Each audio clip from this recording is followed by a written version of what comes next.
ওয়ালাইকুম আসসালাম রহমতুল্লাহ বরকাতু। এক ভাই বলছেন, আব্দুল মালিক নামের কোনো ভাইকে শুধু মালিক বলে ডাকলে কি শিরিক হবে?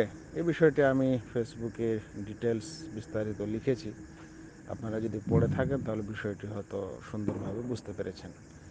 আসলে যতগুলো আল্লাহ তালার গুণবাচক নাম আছে আল্লাহ শব্দটি ছাড়া, যেমন আর রহমান, আর রাহিম, আল গফুর, আল গফার, আল জব্বার, আল কাহার, আল কাদের, মালিক, আল খালিক, আর রাজিক কিংবা আর রাজ্জাক, এ সকল নাম হচ্ছে আল্লাহ রাব্বুল আলমিনের গুণবাচক নাম।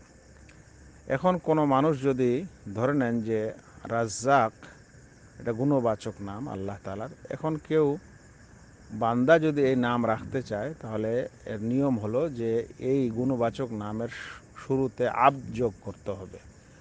আব্দ কথাটির অর্থ হলো বান্দা। তাহলে যখন বলা হবে আব্দুর রাজ্জাক, তো রাজ্জাকের বান্দা মানে সে আল্লাহর বান্দা, আল্লাহর গোলাম। এভাবে আব্দুর রহমান, এভাবে আর রাহিমের পূর্বে অর্থাৎ আব্দুর রাহিম, রহিমের বান্দা। এখন এ সকল নাম কিন্তু ওই সকল নাম থেকে ভালো যে সকল নামে আব্দ যোগ থাকে না। কারণ আব্দ শব্দটি নামের সাথে যখন জুড়া থাকে তখন সেখানে আল্লাহর গোলামি ও দাসত্ব প্রকাশ পায়। কিন্তু যেটাতে যে সকল আল্লাহ তালার গুণবাচক নামের নাম দ্বারা নাম হয় না, সেগুলোতে আল্লাহ তালার দাসত্ব প্রকাশ পায় না, নামে প্রকাশ পায় না। এখন এই সকল নাম যখন কোনো মানুষ রাখে তখন দেখা যায় যে ডাকার সময় তাকে ধরে নেন যে ডাকছে রাজ্জাক এদিকে আসো, হ্যাঁ রহিম এদিকে আসো। এখন এখানে সংশয় হচ্ছে যে এই রাহিম বা এই রাজ্জাক এটা তো আল্লাহর নাম, তাহলে আমি ওই লোককে ডাকছি তাহলে তো যেন আল্লাহরকে ডাকা হচ্ছে। তাই সেই কারণে কিছু মানুষ এটাকে শিরক মনে করেন। কিন্তু দেখেন এখানে শিরক এক ক্ষেত্রে হবে, এক ক্ষেত্রে হবে না। কি ক্ষেত্রে হবে না?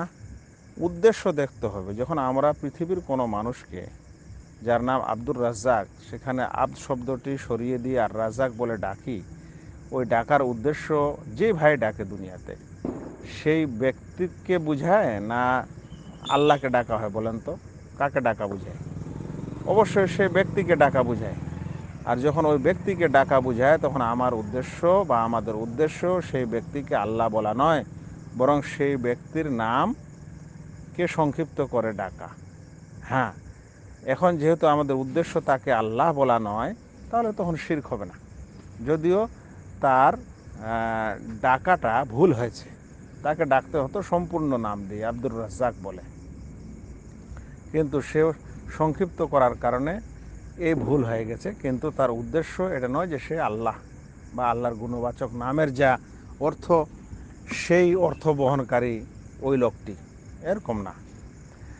হ্যাঁ, এখন কেউ যদি আল্লাহ রাব্বুল আলামিন যিনি হচ্ছেন রাজ্জাক তার মতো যদি এই রাজ্জাককে মনে করে তাহলে তখন অবশ্যই শিরক হবে।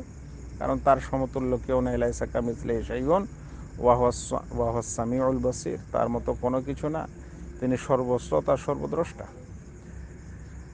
তো এই সকল বিষয়ে শুধু মানুষকে এরকম বলে দেওয়া এগুলো শিরক উচিত না। আচ্ছা, এছাড়া এমনও কিছু আবার আল্লাহ তাআলার কয়েকটি নামও আছে, গুণবাচক নাম, যেখানে আব ছাড়াই কোনো মানুষের জন্য প্রযোজ্য হয় এবং তাতে শিরক হয় না। ওয়াকাল আজিজ যেমন একটি আছে, এই মালেক শব্দটিও তেমন আছে।